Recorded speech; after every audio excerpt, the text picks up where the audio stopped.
Huellas de nuestro tiempo recuerda al pintor Murillo en el cuarto centenario de su nacimiento, 1618-2018. En un primer programa situamos al pintor en un compromiso, si queremos, casi único, que fue recordarle como el gran personaje de Sevilla, de España, en una época que es considerada la época de oro, la edad de oro en el siglo XVII. En las pinturas que presentamos en ese primer programa, él reunió no solamente el naturalismo en la pintura española, sino también la gracia andaluza. Hoy vamos a presentar un segundo programa sobre Murillo con otro título, que va a ser Murillo, esplendor y plenitud.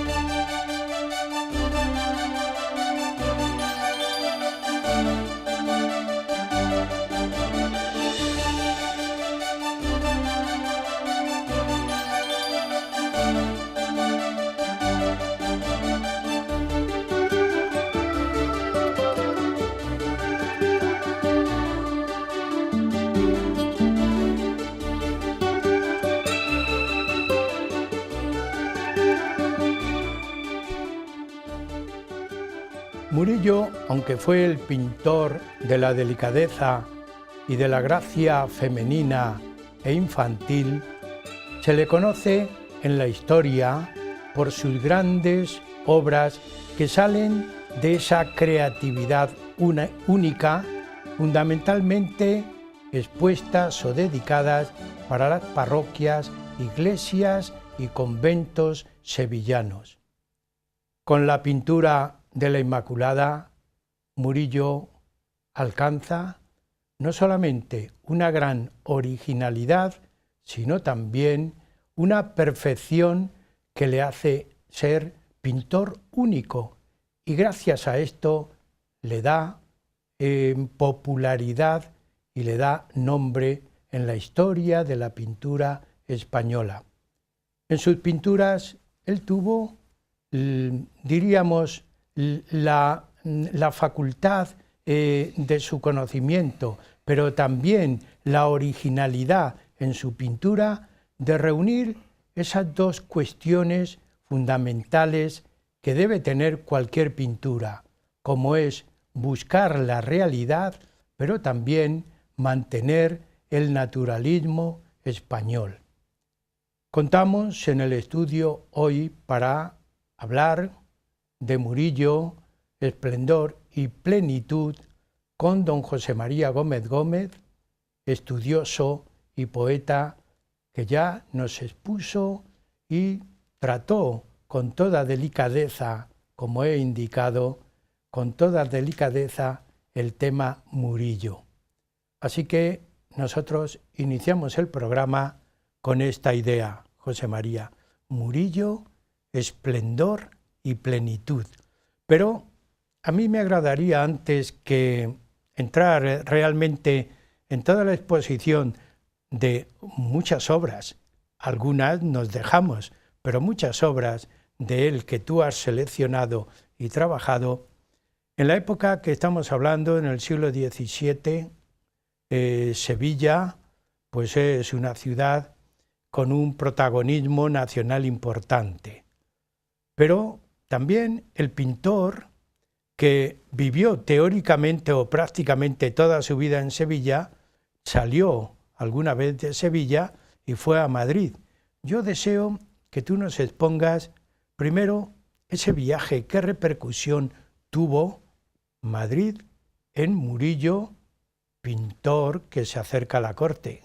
Sí, efectivamente, 1658, cuando Murillo cumple los 40 años de su edad, está en el apogeo, está en la plenitud de su capacidad pictórica, es la fecha en que se suele señalar los investigadores, aprovechando el dato que el contemporáneo Antonio Palomino había propiciado, del viaje de Murillo a la corte, a Madrid. Bueno, lógicamente debió viajar y esa es la fecha que se propone porque inmediatamente se aprecian después el influjo de su conocimiento de las colecciones reales, de la corte, de las colecciones que allí pues dirigía como pintor de la corte Velázquez, también sevillano, y sin duda pues amigo del propio Murillo, ¿verdad? Luego ese viaje en ese momento crucial de su vida hace que después podamos ver en su obra pues sí, el influjo del propio Velázquez, pero sobre todo pues de otros pintores de esas colecciones reales, como pueden ser Rembrandt, Van Dyck y en general pintores flamencos de los que él va a aportar, de los que él va a tomar, bueno, pues cierta forma de tratamiento de la luz, de tratamiento de la pincelada, que hará llegar a Murillo a la, digamos, a la etapa ya de plenitud que se inicia hacia 1660. En 1660, que es ya el año en que, como has insinuado antes también, en que él, junto con Herrera, el joven, pues van a fundar esta Academia de Pintura en Sevilla. Yo quería que, Sí. que nos explicaras, constituir una academia de pintura era en aquella época pues un adelanto importante, porque recordemos que hasta Felipe V realmente el concepto de academias no se introduce en España. Luego era adelantarse un poco, ¿no? Sí, sí, En este sentido. efectivamente, claro que es muy importante y eso facilita pues la gran floración y esplendor de pintores que vendrán posteriormente, puesto que ya no van a tener que ser autodidactas como lo es el propio Murillo, como lo habían sido Pacheco, ¿no? Autodidactas que van, bueno, pues viendo lo que pueden de los grandes maestros o teniendo la ayuda de algún maestro particular, ¿no? Que por amistad pues, le va iniciando, ¿no? Ahora de una forma, digamos, oficializada, pues se practica la enseñanza de dibujo y pintura, y bueno, pues además son ellos, Murillo, mecenas de la propia academia, ¿no? Sufragando los gastos que había de material y hasta de velas, porque normalmente pues las clases se impartían por la noche, ¿no? Y bueno, pues luego después, junto con Valdés Leal también, pues en el año 1663, van a hacer unas constituciones o reglas que se deben observar, ¿no? Para el ingreso y para la continuidad de los aprendices en esa academia.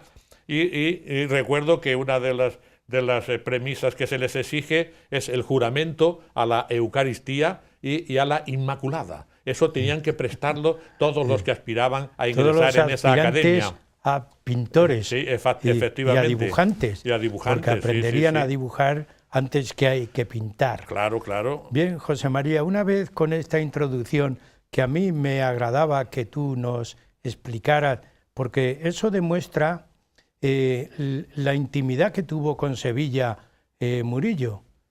Tuvo intimidad, porque aquí demuestra el cariño a la ciudad y también la aportación al arte que él iba haciendo. Vamos a situarnos en la obra o las obras de la catedral sevillana, porque fundamentalmente en la época de esplendor, todas las obras de la creatividad de Murillo están volcadas a los conventos y a las iglesias. Sí, efectivamente, en esos años, en esa década de los 60, de 1660 en adelante, son años de grandes remodelaciones, cuadros que le piden para la catedral, se remodela la iglesia de Santa María la Blanca, para donde va a pintar también una serie de cuadros, se construye prácticamente el Hospital de la Caridad, por obra de don Miguel de Mañara, que le va a encargar un conjunto muy importante de cuadros. Asimismo, estamos visualizando ahora mismo el Hospital de la Caridad. También su gran amigo, el canónigo, el padre Justino de Neve, va a fundar el Hospital de los Venerables, donde también se le van a encargar obras importantes a Murillo. Y también, bueno, pues el convento de los franciscanos, el convento de los capuchinos. Quiero decir que va a ser un momento de mucho esplendor en Sevilla, ya superado el trauma de la epidemia de 1649, y bueno, pues volvemos y empezamos por los cuadros para la catedral. Efectivamente, para la catedral va a pintar una serie de cuadros ya grandiosos, de gran tamaño, porque la catedral es la iglesia más grande de España, y no sé si quizás sea la quinta o la séptima de la cristiandad, ¿no? la Magna Hispalensis, y entonces, con esa estampa tan hermosa que estamos viendo ahora mismo por televisión, y efectivamente se le encargan cuadros para adornar. En este caso estamos viendo la sala capitular, esa magnífica Inmaculada, con ese marco tan espectacular, y arriba el letrero que pone precisamente Inmaculada en el primer instante de su ser. Es una de las grandes Inmaculadas que veremos. Está flanqueada por San Hermenegildo y por San Fernando. Y este ya es un gran cuadro también para la catedral, que es precisamente San Antonio de Padua, la visión de San Antonio de Padua, que bueno, pues es la adopción definitiva del barroco. Ya la construcción ya no es tan hierática como en el Renacimiento, es una en diagonal, y con esos contraluces, ¿no? San Isidoro, otro de los grandes cuadros que le encarga el canónigo Juan de Federighi, que es otro de los mecenas que le encargan cuadros, como en este caso tenemos el San Leandro, también para la catedral, y ahí en la cartela pone una inscripción con la que siempre retrata a San Leandro, Credite, o goti, consubstancialem patri, creedme, godos, es consubstancial al Padre, diciendo que la segunda persona, el Hijo, y Cristo por consiguiente es Dios, es el Hijo de Dios, algo que negaban los visigodos por la herejía de Ulfilas, ¿verdad? Y se lo dirige a los visigodos. Se lo dirige, oh goti, oh godos, creedme, porque es contemporáneo de ellos, ¿no? Como San Isidoro, los dos hermanos, ¿verdad? Bien, estas son un poco las grandes obras que encarga, y que culminan con una de sus obras maestras. Yo no me canso nunca de visualizar el nacimiento de la Virgen. Aquí es donde se ve claramente el influjo de esas colecciones que él había observado en Madrid, en la corte. No es de Rembrandt. Podía haberlo firmado el mismísimo Rembrandt, pero quizás ni siquiera Rembrandt fuera capaz de pintar esa belleza. Se ve el cuadro y no se conoce, no se dice que es de Murillo. Que es de Murillo, ¿verdad? Bien, para que veamos que él, por supuesto que él conocía la pintura holandesa, la conoce también a través de todos estos mercaderes que hay en Sevilla, ya los dijimos el otro día, Nicolás de Aumazur, o Joshua Van Bell, el mismo padre Justino de Neve, todos estos que tienen cuadros que han traído también para negociar con ellos y llevarlos a las Indias si es necesario. Sevilla es un gran emporio de todas las cosas, ¿no? Y sin duda él aprendió también y visualizó, por supuesto, a Rubens, y visualizó también, como no, a Rembrandt. Y ahí está precisamente ese influjo qué bien captado por él en esa obra maestra del nacimiento de la Virgen. Hay dos obras que están, diríamos, grandes, en el Museo del Prado.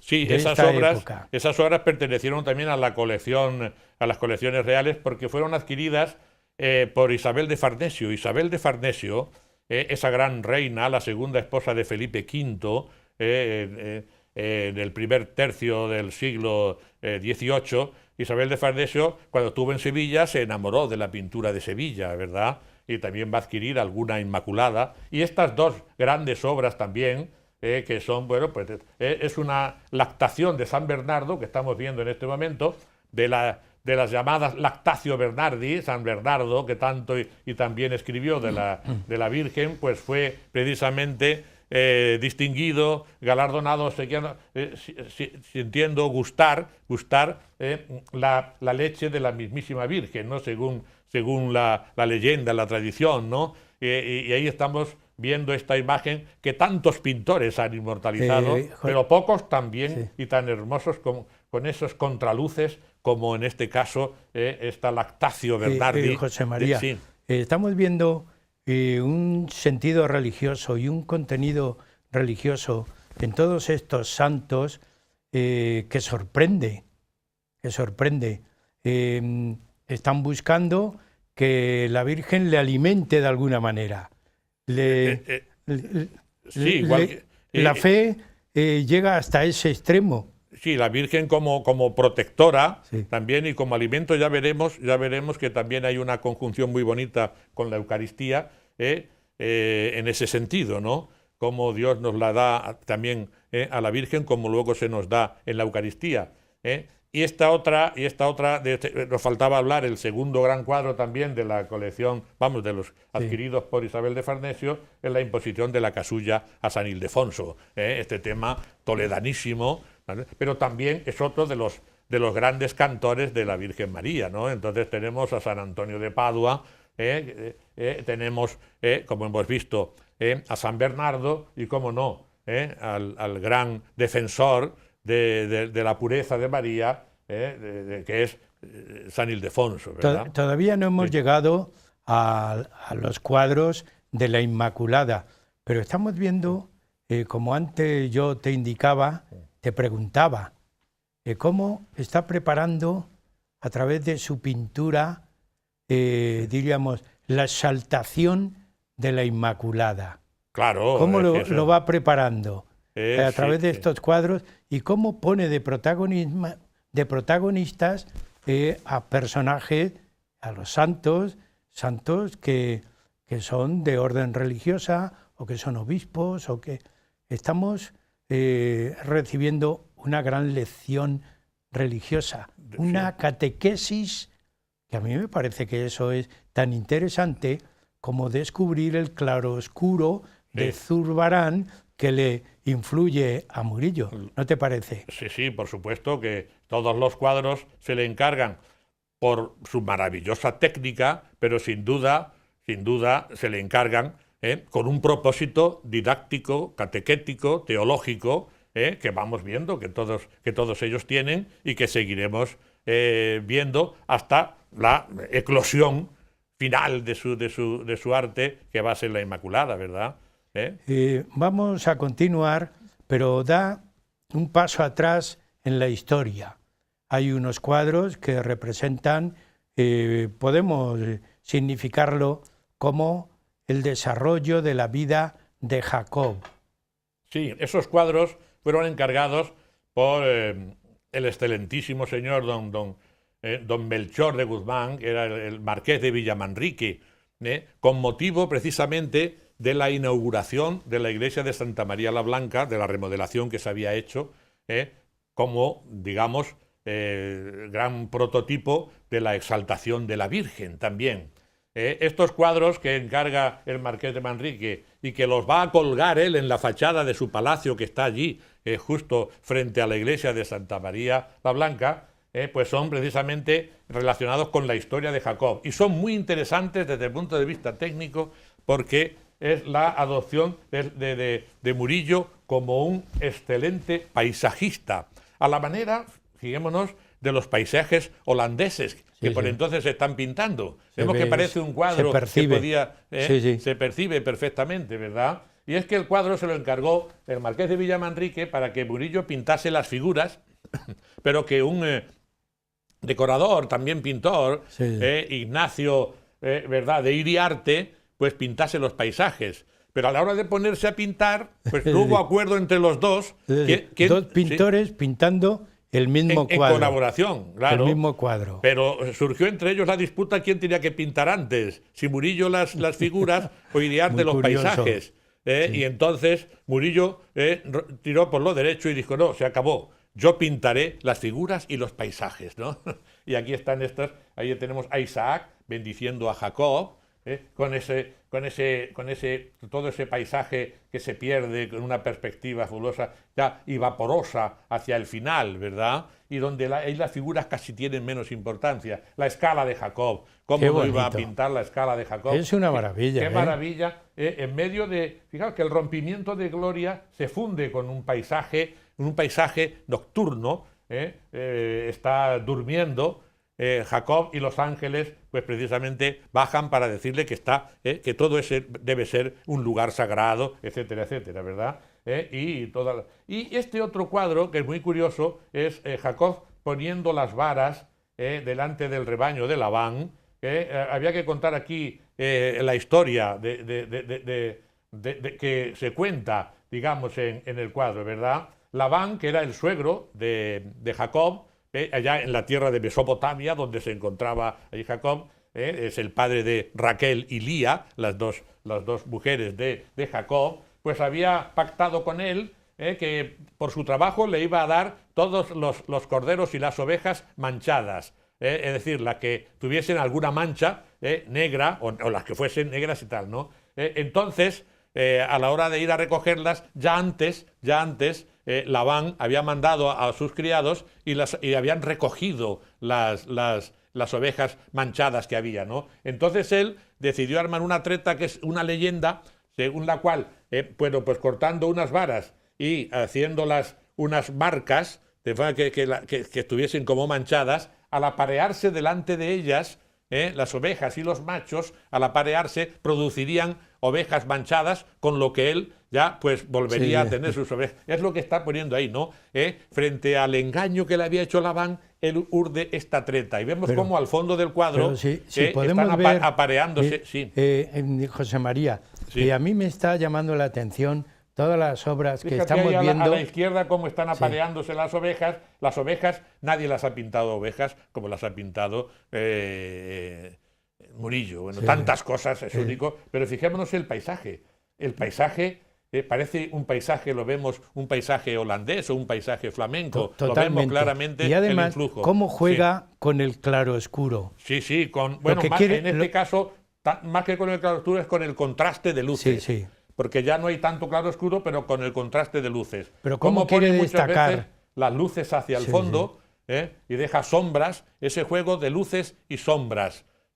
Efectivamente, eso es una característica que vamos a ver en muchos de los cuadros que vienen a continuación también, sí. Pues si te parece, seguimos hablando de Murillo, de sus obras. ¿Qué podemos destacar? Porque tenemos ahí la Santa Caridad, pero hay otro convento.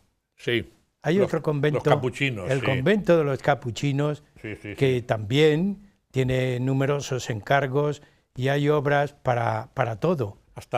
Hasta 16 cuadros pintó para los capuchinos. Pues no los vamos a ver todos, pero algunos sí podemos ver. Por supuesto. Si nos van poniendo... Sí. A lo largo de este año ha sido objeto en las exposiciones que se han hecho en Sevilla, una ha sido la reconstrucción precisamente del retablo de los capuchinos que estamos viendo en este momento. El retablo de los capuchinos. Por supuesto ya no queda ningún cuadro en los capuchinos, aquello pues con la guerra de la independencia y con la desamortización, todo están en el extranjero.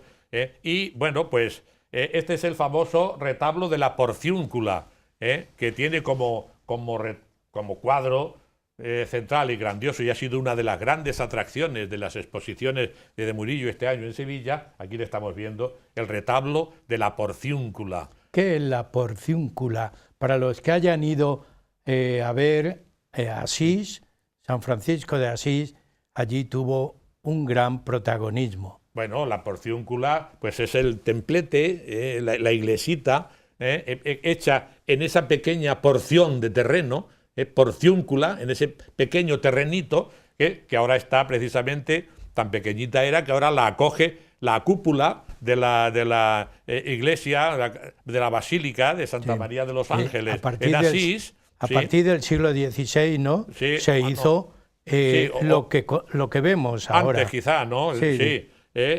Pues sí, y allí dentro está la iglesita de la porciúncula, que, bueno, pues fue donde San Francisco precisamente pues creó la orden de los franciscanos, ¿verdad? Donde se celebraron los grandes capítulos de la congregación, donde, bueno, pues la misma, ahí estamos viendo la porciúncula, la misma Santa Clara pues recibió el hábito, y allí mismo además ella luego después creó la orden de las damas pobres o clarisas, en fin, y ahí es donde según la tradición, en ese lugar que es el lugar digamos clave, el lugar del franciscanismo, ahí es donde, estando delante del altar, San Francisco pues recibió esa visita de Cristo con su madre, el famoso jubileo, que es lo que hemos visto, y podemos volver a ver el retablo. Y desde en ahí también se produjo el tránsito. El tránsito final luego de San Francisco. Pero ahí le tenemos San Francisco junto al altar, la Virgen y Cristo que se aparecen para decirle que efectivamente esto se señala el año 1216, este suceso, en que le viene a decir que ellos perdonarían todos los pecados a todo aquel que pasase o rezase en esa pequeña iglesia, ¿verdad? En el jubileo, el jubileo de la porciúncula. Nuestros espectadores que Así nos se ven, conoce, sí. alguno habrá ido a Asís, Claro y que reconocerá la iglesita que con sus manos él reconstruyó, y él puso un poco en orden con el habitáculo eso del pobre. Del pobre, el poverello, claro que Bien. sí. José María, llegamos a la mitad del programa, pero bueno, vamos cumpliendo nuestro objetivo, que es exponer la extraordinaria producción y creatividad de Murillo. Amigos, un descanso y seguimos con ustedes en el programa Huellas de nuestro tiempo.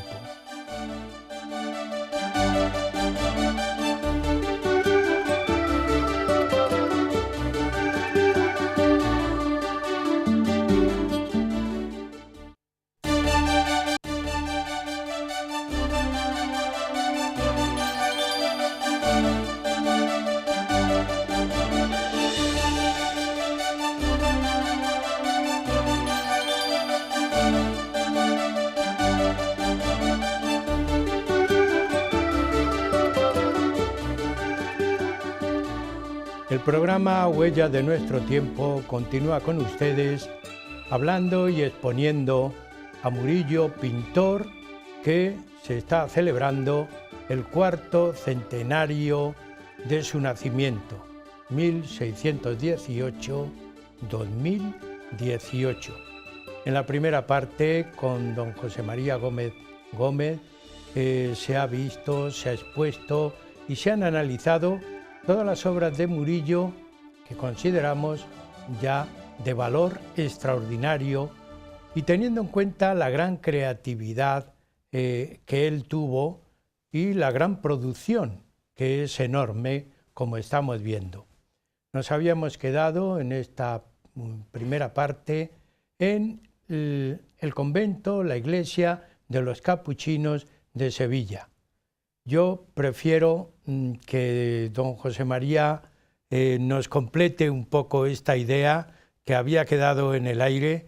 Habíamos hablado de la gran iglesita de los franciscanos, pero hay algo más, alguna obra más que podemos citar para completar un poco este ciclo. Por supuesto, estamos visualizando el retablo, y vemos en la parte inferior, a la izquierda, como cuadro sobresaliente, a Santa Justa y Rufina sosteniendo la Inmaculada. ¿Por qué? Perdón, la Giralda. ¿Por qué? Precisamente porque en ese templo de los capuchinos es donde se creía que había estado precisamente la cárcel donde ellas estuvieron presas, etcétera. Y están ahí sosteniendo la Giralda según la tradición de que ellas lo hicieron así durante el famoso terremoto de Sevilla del año 1504. Y por eso se las pinta sosteniendo y contó con los cacharros abajo como alfareras. A la derecha abajo tenemos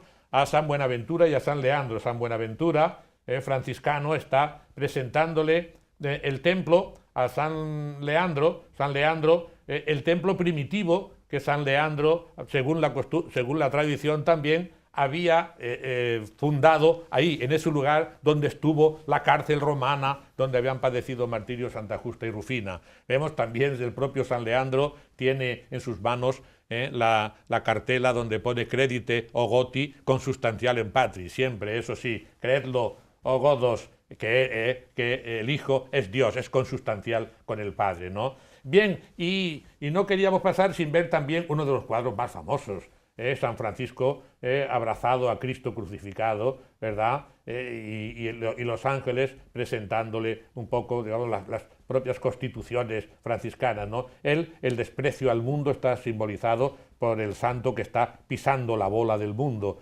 Pero vemos cómo sufrió este deterioro los cuadros de Murillo cuando se les adapta a estampas. Esta es una de las razones por las que ya luego a comienzos del siglo XX, cuando empezaron a hacerse estas adaptaciones para estampas, para cajas de dulce, pues claro, esta simplificación del arte de Murillo pues contribuyó a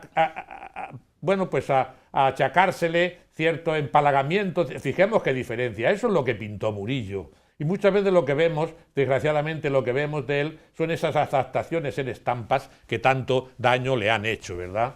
Pero también para este convento de franciscanos, pues él, digamos, pintó también otra versión de San Antonio de Padua. Aquí lo tenemos, en el niño, que si vemos algún detalle más cerca, vemos la perfección que tenía en la pintura de los rostros del niño. Bien, por encima de los libros y por encima de la sabiduría está el niño Dios sentándose sobre el libro, ¿verdad? Qué mensaje. Sí, qué mensaje tan atractivo. Sí. San Félix Cantalicio, este santo italiano también tan devoto de la Virgen. Vemos que casi siempre o es el niño o es la Virgen los objetos de la devoción. En este caso, este gran pobre franciscano, capuchino también, pues recibiendo la visita y el favor de la Virgen de sostener al niño Dios, ¿verdad? Pero él se quedaba con este cuadro, el que él llamaba Mi lienzo, Santo Tomás de Villanueva, dando limosna a los pobres. Y es verdad, si observamos precisamente los contraluces, cómo juega con el contraluz, fijaos que ahonda la perspectiva hacia el fondo, aquellas luces que aparecen allí por el fondo, o aquí mismo a mano izquierda, el contraluz de esta madre que está recibiendo del niño, que le está enseñando la moneda que le ha dado el santo, ¿no? Y sobre todo, a lo que siempre se pone como ejemplo, es ese mendigo que está recibiendo la moneda delante de Santo Tomás de Villanueva, el escorzo fabuloso que consigue ahí pintando esa figura, ¿verdad? Aparte de también los retratos y las actitudes de los otros pobres que están esperando que les llegue su turno, ¿verdad? Yo entiendo que el propio Murillo lo llamase Mi lienzo y tuviese un especial cariño a ese cuadro. Pues vamos a continuar con ese cariño que tú estás divulgando y transmitiendo hoy, el cariño que se ofrece en el Hospital de la Santa Caridad de Sevilla. Sí. Quien haya visitado Sevilla ha tenido que ir obligatoriamente a ver el edificio. Tiene un patio con unas cerámicas, una fuente de cerámica y unos claustros que invitan a entrar. Y, la iglesia la estamos viendo. La iglesia. Sí. Pues vamos a ver primero... donde se conservan los cuadros de Murillo. Mira, los estamos viendo ahí. ¿Por qué se edifica y por qué se le llama Hospital de la Caridad? Es muy fácil Pero ¿por qué recibe este nombre? Bueno, el Hospital de la Caridad, porque la cofradía o hermandad de la Caridad, que existía ya, venía funcionando desde el último tercio del siglo XVI en Sevilla, y que se dedicaba fundamentalmente a enterrar a los ajusticiados, ¿verdad? Esa es, en todos los sitios donde existía en España, esa era una de las características, porque normalmente se los ajusticiaba y se los abandonaba en el sitio del suplicio. Y la Santa Caridad llegaba, los recogía y los daba sepultura. Cuenta, según contabas, en la orilla del río Guadalquivir, allí los dejaban y abandonados. A las alimañas, a las bestias, y la Caridad los recogía y los enterraba. Esa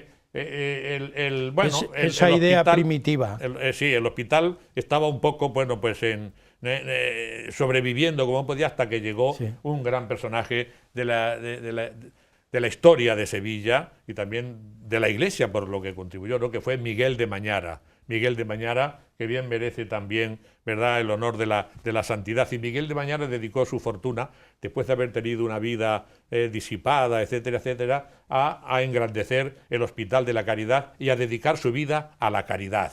Y entonces, pues construyó este gran hospital, y la iglesia... Nos quedamos en la iglesia. Es donde se conserva todavía el mayor número de cuadros de Murillo, ¿no? Hasta 8 cuadros de Murillo pintó para la Caridad, que son las obras de misericordia. Ya estamos viendo ahí... Las corporales. Las corporales, sí.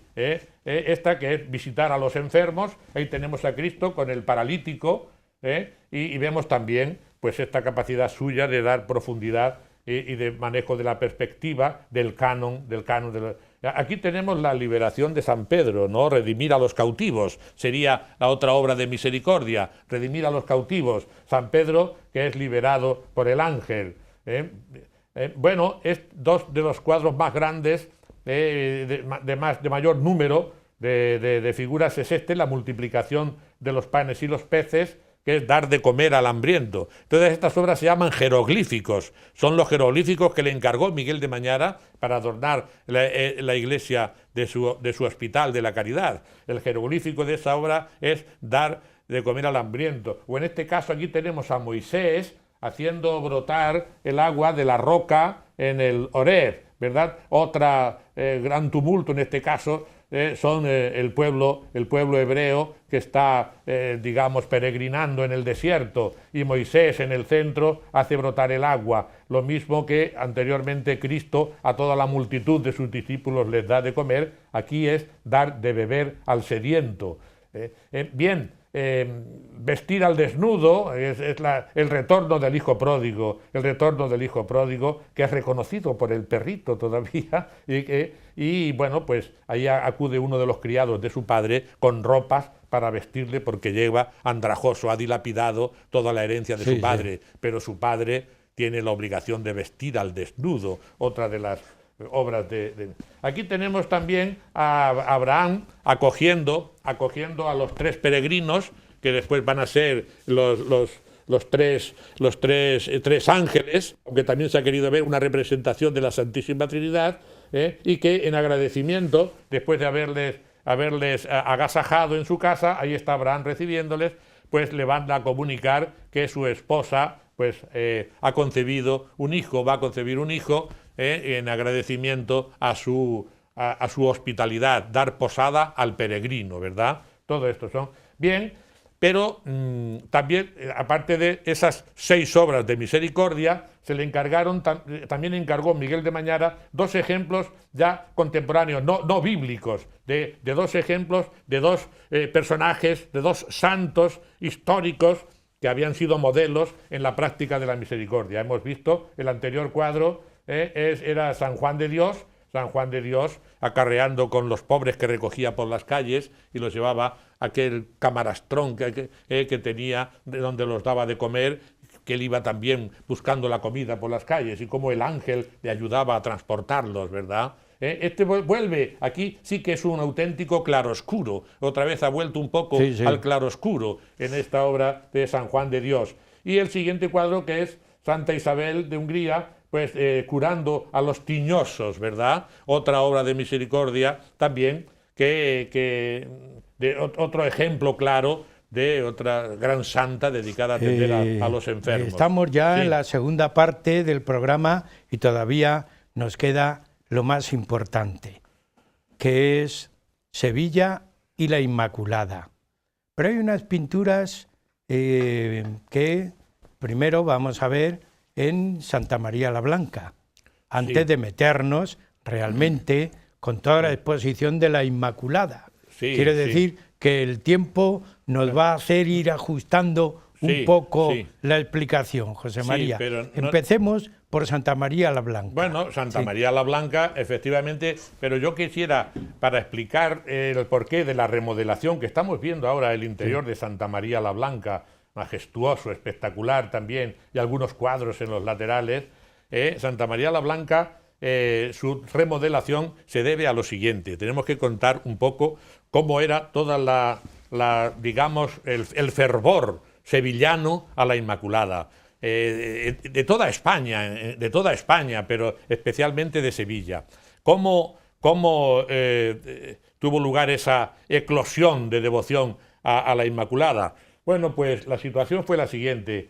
Durante el pontificado de Urbano VIII, hacia 1644, una decretal de la Congregación del Santo Oficio, que estaba dirigida o manipulado por los dominicos, que eran muy tercamente opuestos a la Inmaculada Concepción, esa decretal prohibía que se utilizase el término Inmaculada para referirse a la Concepción de María.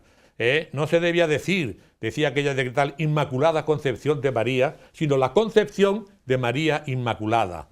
Bien, esa decretal no era conocida, pero cuando para censurar algunos libros sucedió la corrección en ese sentido, la noticia llegó a España y concretamente a Sevilla y hubo una gran sensibilidad, ¿no? El Cabildo, toda la clerecía de Sevilla se quejaron ante el rey, don Felipe IV, para que instase ante el papado a desautorizar esa decretal y a autorizar la proclamación de la Inmaculada Concepción de María. El rey Felipe IV envió a sus embajadores, etcétera, pero durante el pontificado siguiente de Inocencio X aún no pudo hacer nada, pero sí cuando subió al papado Alejandro VII, entonces sí se consiguió que Alejandro VII promulgase la famosa Constitución Apostólica del año 1661. Ahí autorizaba precisamente a utilizar, autorizaba ya esa fe, decía que muy pocos podían ya negar esa fe y autorizaba a la celebración de la fiesta tal y como venía haciéndose en España, que es la campeona de la Inmaculada. La decretal la promulgó la Constitución Apostólica en 1661, el 8 de diciembre. Pues bien, eso cuando llega esa Constitución a Sevilla, se hacen unas fiestas grandiosas, unas fiestas toda la ciudad, y se produce la remodelación de la iglesia de Santa María la Blanca, que es un homenaje de Santa María la Blanca o Santa María de las Nieves, a la Virgen de las Nieves. Lo estamos viendo. Estamos viéndola ahí, sí. Y también podemos ver qué obras de Murillo están ahí maravillosas, señaladas. Algunas de sus obras maestras. Pues es precisamente dos obras que consagran la historia de la fundación de la Basílica de Santa María Mayor o Santa María de las Nieves, porque Santa María la Blanca es Santa María de las Nieves. Y Justino de Neve, el padre Justino de Neve, ese gran amigo de Murillo, es el que las costea y se las encarga.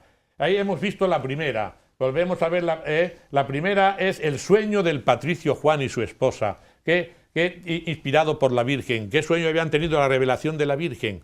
Pues que en el monte Esquilino, ese día 4 de agosto, pues había un espacio nevado, y eso significaba que quería la Virgen que allí se le construyese una iglesia.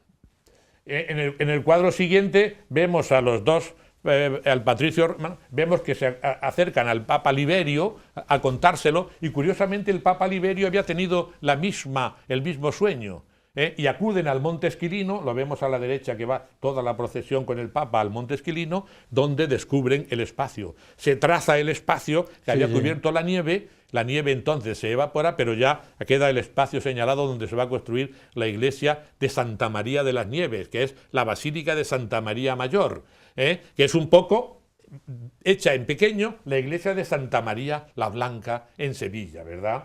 Bien, esos son los dos grandes cuadros, pero al mismo tiempo le encarga el padre Justino de Neve también a su amigo Murillo dos espléndidos cuadros, ese que es el Triunfo de la Eucaristía, y una Inmaculada, primera también, una Inmaculada de Santa María la Blanca. Curiosamente los dos cuadros están relacionados, están íntimamente relacionados, son los dos grandes regalos de Dios a los hombres. En este de Santa María leemos lo que leemos en el Génesis, ¿no?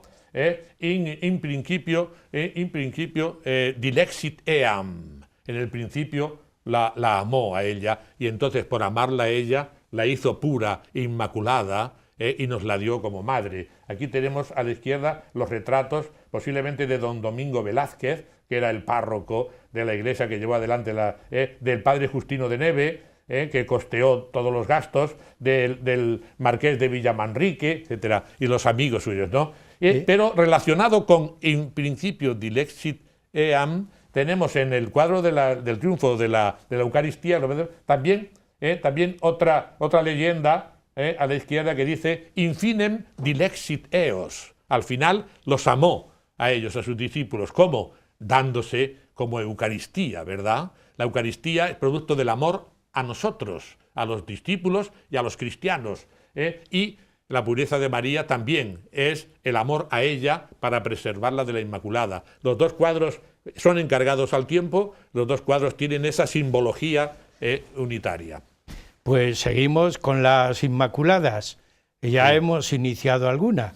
Sí. Vamos a ver fundamentalmente... Cómo él sí, digamos, construye ya el modelo suyo de Inmaculada. El modelo suyo de Inmaculada. Bien, ¿qué Inmaculadas se venían pintando hasta antes que él, no? Bueno, pues podemos ver algunas de ellas. Vemos que son hieráticas, en este caso la de Francisco Pacheco, y el donante Miguel Cid, que está aquí abajo a la izquierda, ¿verdad? Vemos que incluso la misma de Velázquez, que es la que estamos visualizando ahora, bueno, pues también muy parecida a la de Pacheco, les falta cierto movimiento, ¿verdad? Les falta, y cierto colorido que él va a aportar. La Inmaculada, por ejemplo, varias de Zurbarán, también siguen un mismo esquema, bastante rígido.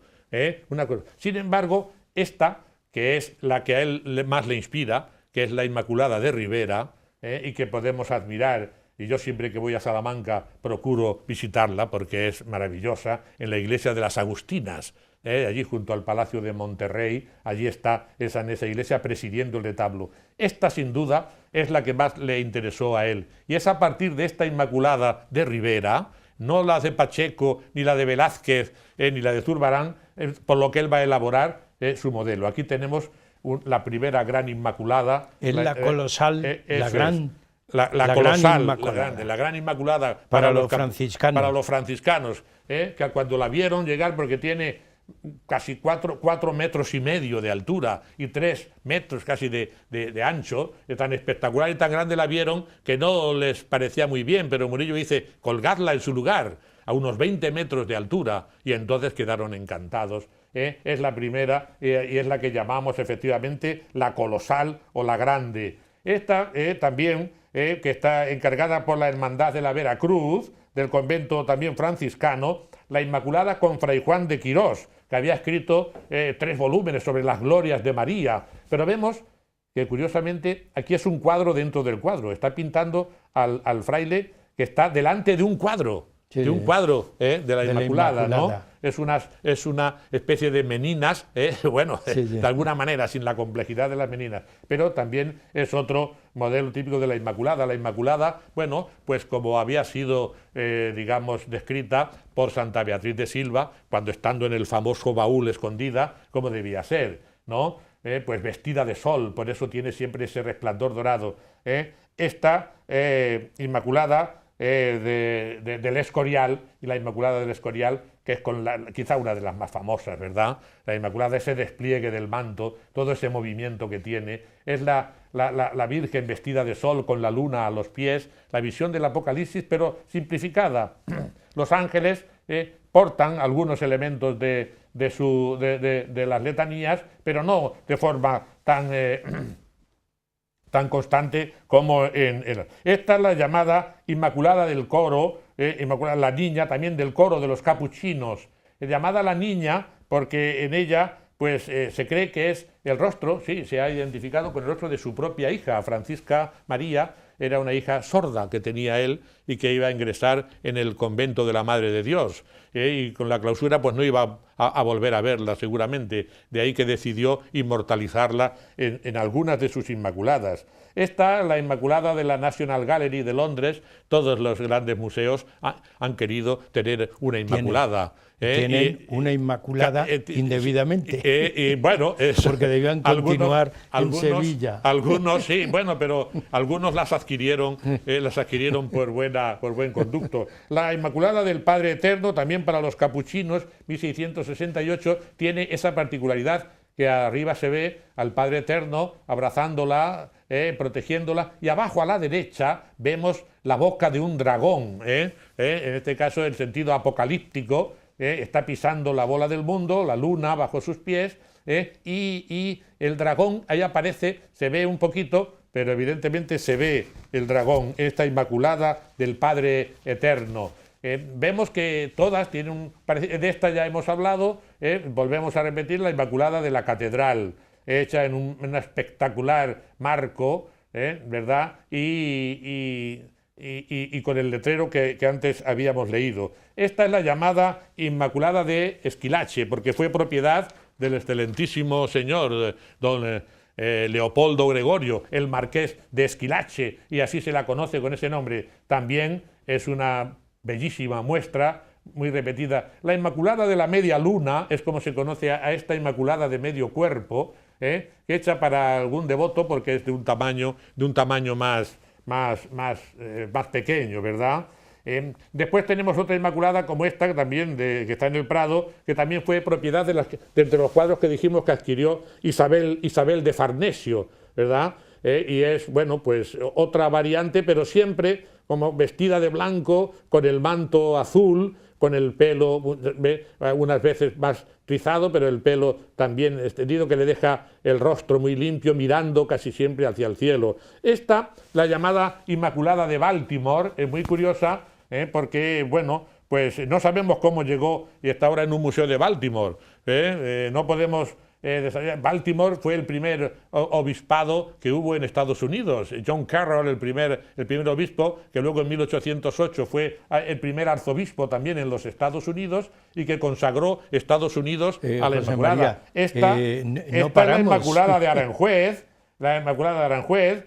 Sigue la llamada luego después Inmaculada Concepción del Espejo, podemos verla a continuación, que es la que está en el Museo de Ponce de Puerto Rico, y pasamos a una de las más importantes, la Inmaculada de los Venerables, que para mí junto con la Inmaculada del Escorial son las dos más bellas o más perfectas. José María, tenemos que quedarnos... La Inmaculada de Soult, que robó el mariscal Soult, y que luego compró el Museo del Louvre por 615.000 francos de oro, y era la cantidad más extraordinaria que se había pagado. Tenemos que terminar con las Inmaculadas. Muere Murillo en 1682. Tenía que haber continuado viviendo porque hubiera llenado no las iglesias y los conventos de Sevilla, sino de toda España, de obras, de Inmaculadas y de otro tipo de obras religiosas. Estamos al final del programa. Murillo no ha muerto, porque Murillo mandó sus mensajes al mundo religioso y en sus cuadros están. El espectador que ve los cuadros se ha apoderado de Murillo. Por ese motivo, Murillo continúa viviendo y existiendo. Pero hay algo que es inevitable en ti. Cada vez que hacemos un programa, tiene que aparecer un poema. El programa primero que hicimos de Murillo iba dirigido al niño. Sí. Hoy, ¿a dónde va el poema? Bueno, pues a la Inmaculada de Murillo, lógicamente. Pues a la Inmaculada. Sí, pues sí. José María, adelante y con Vamos. ello terminamos Sí. el programa, aunque necesitaríamos más tiempo. Sí, más tiempo. Pero terminamos Si el programa. Si acaso apuntar Sí. que él muere después de un accidente que tiene cuando estaba pintando su último cuadro para el oratorio de San Felipe Neri de Sevilla, que era los desposorios místicos de Santa Catalina, que después tuvieron que terminar sus discípulos. Él ya le había hecho el dibujo, estaba dando el color y desde el andamio cayó y bueno, tuvo algunos problemas y unos pocos meses después moría por ciertos problemas que le vinieron de la caída. Ahí estamos viendo Pues, su último cuadro, Los desposorios místicos de Santa Catalina. Y ya pues, hecho este paréntesis, me dispongo poema, a exaltar el poema de la a Inmaculada. exaltar a la Inmaculada Concepción, a la que yo veo así. Me humillo ante el empíreo de esos ojos, ante esa alta cadencia nacarada, ante esa maravilla sonrosada que hace del alba pálidos despojos. Me humillo ante ese manto desplegado, venturoso velamen de navío que despereza el pensamiento mío y lo eleva hasta el puerto deseado. Me humillo ante lo puro en paroxismo, ante esa audaz carnosidad angélica, ante esa honesta curva praxitélica, ante el verde, dorado cromatismo. Me humillo ante el encanto y la dulzura, esa virtud en vuelo y su victoria, el éxtasis azul de la hermosura, la luz de Dios que irradia de la gloria. Irremediablemente yo me humillo ante la Inmaculada de Murillo. José María, tristemente tenemos que poner fin al programa, pero nuestros telespectadores con ese poema se habrán elevado todavía mucho más que nosotros a unas capas tan etéreas, irreconocibles, pero sublimes. Muchas gracias por haber ofrecido estos 2 programas sobre Murillo y que la poesía continúe. Amigos, pues con esa idea terminamos el programa y hasta el próximo. Huella de nuestro tiempo siempre estará con ustedes. Muchas gracias.